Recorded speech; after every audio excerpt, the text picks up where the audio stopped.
How's everyone doing? This is a what didn't make the shelf video. This is a video series where I show you what movies didn't make the shelf, aka the collection.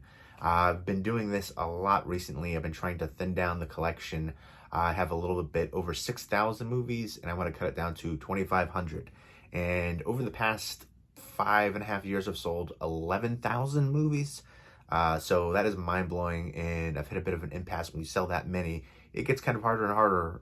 So I kind of try to rationalize keeping certain movies for this reason, that reason. And I don't want to keep movies in my collection I can't see myself rewatching again. Space is at a premium. You see the 2 bookcases right there behind me, but I've got 13 total bookcases and stacks in front of me, all on the floor surrounding me. There's no room to walk in this office area. So got to cut it down. And again, I don't want to keep things just to keep them. And I got this video series idea from Joe and Marie at Martinez Joe 74. Definitely check out their channel. They're really nice. They're awesome. They have an amazing collection. So definitely go check them out if you're into movies, collecting physical media, which I'm sure you are if you're watching this channel. I used to do a video series somewhat similar called Keep or Toss, but theirs is a big improvement because if I'm gonna, it was an opinion-based one. I would ask you what you think of this, keep or toss this one. And if I'm just thinking about getting rid of something, I should just get rid of it. I don't need somebody else's opinion. Just get rid of it. But here we go. I've got 11 titles. If you've seen any of them, definitely let me know what you think of them. And let me know which one of these is your favorite, because there's some good ones in this one. These were all ones that I am getting rid of because I've either upgraded them or I have duplicates. Pretty much all of them are upgrades except for one that I have a couple copies of. I'll show you in a moment. So yeah, these aren't ones that I'm getting rid of because I don't like them. In fact, I like all of them. And the only reason I'm getting rid of them, upgrades, duplicates. So let's go ahead and get into it and check them out. First up, 2 4K Ultra HD releases for the Lord of the Rings trilogy and the Hobbit trilogy. I picked up the Middle-earth set. Unfortunately, still well, there's a couple special features on there, but still no, significant amount of special features like one would hope, and that were essentially being, rumored on the internet for a while. The Middle-earth set would have all the special features, and they don't. But there's no reason to keep these particular ones if I have the Middle-earth set, which is a nice display piece, really nice design for the set. But yeah, against the 4K sets right there in that set. So Space is at a premium. I'm gonna get rid of these ones because I think that display set is just really nice looking. And I've gotten some offers and stuff for different movies. These are all available right now. The thing is though, like the Lord of the Rings set right now on Amazon is $85. I don't know what the Hobbit one is going for, but probably around like $60 or something like that. So I'd like to get a fair price for these. That's the thing. I'm not gonna try to get $80 or anything near that, but I want to get a fair price as well. Next up is let me know what your favorite movie of all of these are. I was gonna say your favorite character, but you can tell me your favorite character as well. And Peter Jackson, it's crazy to think that he started out with horror movies, Meet the Feebles, Bad Taste, Dead Alive. I'm hoping those will get the 4K treatment. There's been rumors of Peter Jackson early films release from certain companies, so I hope that will happen, especially Dead Alive. The Blu-ray for that is out of print, goes for crazy money, but the Blu-ray didn't look great. So I'd love to see new transfer for that and new releases for all his early stuff. 4K set for that would be beautiful. Or a Blu-ray box set, I'll take that too. But it's crazy to think that he went from those movies to these hugely successful masterpiece movies that everybody loves. But Dead Alive for me is my favorite Peter Jackson movie. Horror is my favorite genre by far. Next up is Dune. I actually have a third copy for me. People ask, why do you get duplicates? Sometimes I will pick up lots that sellers are selling. They have a price point already picked out for them, and they'll have duplicates in there. So if it's a great price point and I can maybe sell the digital codes and make the money off of the digital codes for what I actually paid for, and then be able to sell the physical copies and get more money out of it, that's ideal. So I'm not trying to flip these and make crazy money or anything. I'm trying to you'll get a deal and I'll get a deal out of it. But 2 copies of the new Denis Villeneuve Dune. Let me know what you thought of the old David Lynch Dune. I remember liking the characters better in there, but the Visual effects in here are so incredibly stunning. Let me know what your favorite Denis Villeneuve movie is. I always talk about Polytechnic being super underrated from him. Very sensitive subject matter, but one of my favorite modern black and white films, along with La Haine and Jim Jarmusch's Dead Man. But yeah, I love that film so freaking much. The perspective, the way that it's shot, incredible. But again, very sensitive subject matter, but I would definitely recommend checking out Polytechnic. Again, one that I think is super underrated from him, and he's definitely an auteur. He has a very distinct style, and that definitely shines through here too. One of my biggest criticisms for this movie, though, is I hate movies that aren't really a standalone movie, like the way that it sets itself up at the end for a sequel. It doesn't really have a distinct ending, and that bothers me. I hate when movies do that. There was a movie way back in the day, maybe like 13 years ago or so, called Infestation, as a really good horror sci-fi comedy movie. Love that movie so much, and it set itself up for a sequel, and it never had a sequel. Never got one, but that was a really fun movie. But this is definitely gonna get a sequel, obviously. It's already set up and stuff. But yeah, I just felt like the way that it ends, just it sets itself up for a sequel, but it should have been a standalone movie too. Movies can have sequels. You don't have to leave it off like on a cliffhanger like that. So that's a big criticism for me, but I've got 2 copies of Dune on 4K. No digital copies for any of these. Those have already been sold, redeemed. Next up is Unbreakable, M. Night Shyamalan film. This is my second favorite film from him after Signs. Let me know what your favorite M. Night Shyamalan film is. Not all his films are great, but I think they all have good storytelling. Old is probably my least favorite from him now. The Happening, I actually think, is a great concept. Just wasn't that well executed, mostly because of the acting. It's very stilted and unnatural. I love the eco-horror aspect for it, but yeah, the acting just really brings it down. I felt like, I don't know why it was that displayed that way, because I feel like some of those actors are good in other roles, but I don't know, I digress. Unbreakable and Signs are my 2 favorite from M. Night Shyamalan. I ended up getting another copy of this one as well on 4K, so getting rid of that one. Next up is, everybody raves about Split. James McAvoy, an amazing performance there. But another film that people don't really talk about, another Irvin Welsh adaptation, is Filth, and he had a great performance in that one, James McAvoy. So if you're a fan of him, definitely check out Filth, Irvin Welsh adaptation. So definitely, did Trainspotting, did a ton of great great books that were adapted to. But I feel like Trainspotting and Fight Club were 2 of the film adaptations that were better than the books. I try not to compare, but those are the 2 that really stick at my mind, being better than the actual books, the source material. Next up is Criterion Collection, The Beatles, A Hard Day's Night. I'm going to get the 4K release for that coming out next week. So excited for that, but this is a classic. Let me know what your favorite Beatles song is, and who your favorite Beatle is right there. But this is a really nice digipack design, and there you go. Big booklet in here. You've got a Blu-ray and then 2 DVDs right here. And look at that thick booklet. So a really nice release. I like the digipacks for Criterion for the most part. The Sex, Lies, and Videotape one, I didn't like that. It was so hard to get into the slipcover for that one. But like these bigger, thicker digipacks are really nice. That's what she said. But yeah, so great film, great release, and the only reason I'm getting rid of this is because I plan to pick the 4K up for it. Next up, I already got the 4K for this one. The Hills Have Eyes, and Arrow Video is one of my favorite companies out there. Really, one of the best companies, along with Criterion Collection too, for releasing Blu-rays and 4Ks and stuff like that. But I feel like a lot of companies now, like Scream Factory, Blue Underground, they were doing, these 4K transfer releases, and then they were doing, or special edition Blu-ray releases, and then like a year later, they would have the 4K release. And now I feel like Arrow Video, Criterion Collection, other companies are doing that. And it's kind of like making me want to hold off on catalog Blu-ray releases, because I feel like they're just going to get a 4K release in like a year.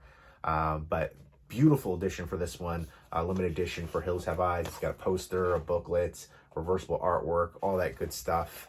So let me know what you think of the remake for this one. Let me know what your favorite horror remake is. I thought the remake was amazing, great gore and tension, but I like the characters better in the original. And then the sequel for this one I thought was terrible, but then the recent Hills Have Eyes 2, that gets a lot of hate, but I love that one too. Great gore effects, the acting is shaky in the beginning, but it gets better. But the gore effects and kills in there are just incredible for me. I love it. Good tension too. But a beautiful release here, ton of special features.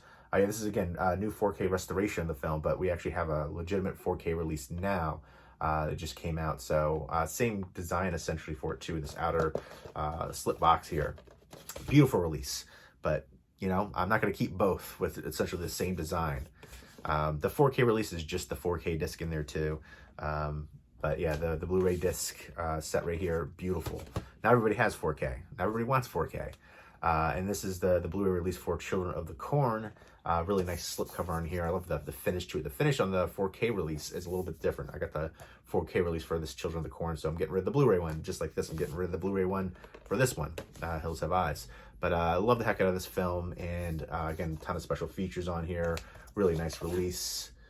So, gotta get rid of this one, although I do love that slipcover. It's like a smooth matte finish. It's a nicer slipcover than the 4K slipcover. It's a different finish. But love that one. Outlander. Next up, actually, you know, I have a signed version over here too, which I'll go ahead and show you just real quick because it's right in front of me. And there it is, signed by Courtney Gaines, Malachi, and Outlander. Made me think of that. But again, love that one. It's when I grew up. Urban Harvest I actually really like too. I got that right up there. It's the third one. I would love to see a Children of the Corn box set here. I know there was different releases. I think the UK had one, but we should get one over here in the US. I know there's different licensing rights, things like the house set. We got the first two over here, but over there they got the complete set. Although I didn't hear great things about the sequels for it. Next up is Cinema Paradiso. If you're a fan of cinema and film, this is definitely a really moving film right here. And this is another one where it has a bunch of special features. This is an Arrow Academy line. I don't think they released any more in the Arrow Academy line. I always thought Suture should have been the first Arrow US Academy line release. I love the heck out of that one. Another really good modern black and white film. But yeah, I've got the 4K release for this one, so going to get rid of this release, the Blu-ray release for it. A really nice release for it again. You got a theatrical and director's cut on there. Bunch of bonus features. If you are a fan of movies, definitely would recommend checking this one out. A great Italian film, a classic right there. Next up is Juice, and you got the Juice now from Ernest R. Dickerson, who did cinematography on Do the Right Thing, Malcolm X. He also directed Tales from the Crypt, Demon Knight, Bulletproof with Damon Wayans and Adam Sandler. And he did Bones with Snoop Dogg, which got a Blu-ray release not too long ago. And then Surviving the Game with Ice-T, Rutger Hauer, and Gary Busey. I'd love to see that get a Blu-ray release. But I'd love to see Above the Rim get a Blu-ray release. Menace to Society got a 4K release recently from Criterion Collection. There's so many other ones, the Jersey Drive, Sugar Hill, a ton of other films that I'd love to see get that kind of treatment. But Above the Rim especially. It's another one with Tupac. But yeah, another one that I feel like nobody ever talks about is Rebound, The Legend of the Earl of Goat Manigault with Don Cheadle. Love that movie so much. If you're a basketball fan, would highly recommend checking that one out. But Juice, the new one, has all the same special features ported over. So great film, great cast. Bishop, Steele, Raheem. You got Omar Epps in here too. Tupac, great. Queen Latifah. Samuel L. Jackson has a small appearance in here too. And great soundtrack on this one too. This is one I grew up watching. Love the heck out of that. And then next up, the final one that I want to get this one on the Criterion 4K release. I know there was an issue with, I think it was the audio on the Blu-ray release, and they were saying you can either send it in or you can take a picture of it broken. And so there's all these different pictures of the broken disc. I saw somebody actually made a short film of breaking the disc, which I thought was pretty funny. But Citizen Kane, all-time classic. I think it was very influential. It's not, my favorite movie. It wouldn't be in my top 20. But I still think it's a visually stunning film. I like the narrative, the way that it was shot, the cinematography, and just how influential it was. Orson Welles classic right there. And I definitely want to pick this up on 4K. I think they're, reissuing, and, there's a disc replacement program and stuff like that. At least they're really good and quick and prompt about it. There's been, I feel like, a lot of issues quality control wise. Then there's been the disc replacement programs and stuff like that. I feel like a lot of people aren't aware of it. If you Google like Scream Factory, there's a bunch of Scream Factory ones like that, discs that have issues and people aren't even aware. But I feel like a lot of the companies are doing well by then. Like I remember the Friday the 13th deluxe, box set. Everybody was, I was posting about it. And people were like, "Oh, enjoy your box of errors." I was like, "You're an idiot. Be quiet." Like those things were like a second, not even a second each. Those issues. There's 3 different ones, and they got the disc replacement program out right away, promptly. I appreciate that. That's how it should be done. But yeah, a lot of people aren't aware of some of the issues, so definitely check that out. And some of the issues on some of these releases that people complain about, like how, like there was I can't remember what movie it was, but there was like an off-screen audio for like not even a second. It was like a split second. It's like, how does anybody even notice that? Like there should be a disc replacement program for that. Like just, doesn't affect the film in any way. Like mind blowing to me. Some of it is just crazy to me, but some of it I can understand for sure. But yeah, this one I want to pick up on the Criterion 4K, so I'm going to get rid of the Blu-ray for it. So all of these are available. If anybody's interested in them, let me know. Again, these are all ones that I enjoy, but I'm getting rid of them out of my collection because I don't need the duplicates. And then, ones that I want to upgrade, ones that I already have upgraded. And then Dune, I got solely to resell. So I've got a copy for myself and then 2 to resell, essentially. No digital copies in any of them. But there you go. Let me know what you think of these ones. Let me know which one of these is your favorite as well. And do you keep duplicates and stuff like that? Like there's certain films that I collect. John Carpenter's The Thing, Killer Clowns from Outer Space, It's a Wonderful Life. A couple of like my all-time favorite movies and stuff like that I'll collect duplicates of. But I try not to because, again, space is a premium. And then some of these sets are big sets, like the Lord of the Rings trilogy, Hobbit trilogy, even the Hard Day's Night and Hills Have Eyes. They're thicker sets, so space is at a premium. But let me know, what movies do you collect multiple editions of? And if you upgrade something, do you keep the previous release or do you get rid of it? I've heard sometimes people combine sets and stuff like that too. I don't know how I feel like about that, because I feel like, you're just wasting the packaging if you're getting rid of the packaging from that and just putting the discs in a different set. And I feel like you could maybe, give it to somebody else for a good deal and you can make a little bit off of it. Works out for both parties. But let me know, do you keep them, the previous releases when you upgrade, or get rid of them? Let me know what movies that you collect multiple editions of, if you do. And leave me all those comments down below, and I hope everybody's doing well. Take care. Expect way more of these what didn't make the shelf videos coming up soon. Every day I try to go through and pick out 1 or 2. So I'm going to have a bunch more. It's cathartic. It helps me thin down the collection, and it's content. You guys seem to enjoy it. So, and again, even if you like certain ones that I don't like, I like hearing differing opinions too. Maybe you can give me a perspective I didn't think about or didn't see, or something I can appreciate. And even when I talk about movies I don't like, I try to point out certain things that I think other people can like. I think that's a fair way to do that, an objective way to review as well. But sometimes it's hard to do. Sometimes there's certain movies that I just loathe, and it's hard for me to find positives in it. But I digress. There you go. That's what didn't make the shelf. 11 titles right there. Again, these are all upgrades and duplicates, so I actually like these ones. I hope everybody's doing well. Again, take care.